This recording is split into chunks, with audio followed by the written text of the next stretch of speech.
So the WBO have stepped in and ordered for Joseph Parker to fight Oleksandr Usyk ASAP. They said they're giving them their 30 days to come to an agreement of the purse and where it's going to happen, or it's going to go to a purse bid. So that means sometimes in April they're going to call a purse bid. I don't know how they're allowed to do that, but they're doing it. How did we even get to this point? Well, let's just remember, Usyk was undisputed when he beat Tyson Fury. They were ordering a rematch, but the IBF said their mandatory is due. And they want to have this mandatory. There's no rematch. We need to have this mandatory. So Usyk decided to say, I'm going to relinquish the belt for the IBF and still have my rematch. Dubois, who was the number one contender at the time for the IBF, got elevated to IBF champion. He defends his belt against Anthony Joshua, and Usyk has his rematch with Tyson Fury, wins his rematch with Tyson Fury. Daniel Dubois gets pushed into the ring by Frank Warren saying, go on, get your rematch. Go and demand your rematch. Dubois is like, okay. Goes in the ring, I want my rematch. Usyk says, anytime, any place, let's get it on.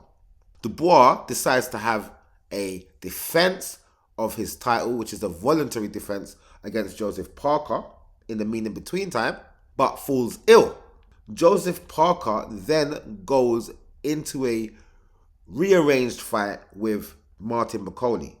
But I believe that the Sheikh was so upset and the Sheikh was so wanting to appease Joseph Parker that he's like, let's get this interim WBO belt and put that at stake in this rearranged fight. I don't think he needed to do that. I think Joseph Parker's such a cool dude that he wouldn't even have cared. He just wanted to have his fight that he trained for. If it's with a replacement, let's just have the replacement and then we'll see what happens after that. But the Sheikh was like, let's get this WBO involved. So the WBO interim got involved. Now, there's been talk about the interim belts getting frozen out because they are not supposed to exist. Interim means in the mean and between time. So if the actual champion is ill or unable to fight, that's when interim makes sense. But to have an interim title when there is an actual champion already makes no sense. But there's been rumblings that the governing bodies are doing away with these interims. But I always see the WBO and the WBA always talking about interims, gold belt, and all of these type of stuff. But the WBO are making it out that they're trying to do away with their interim title.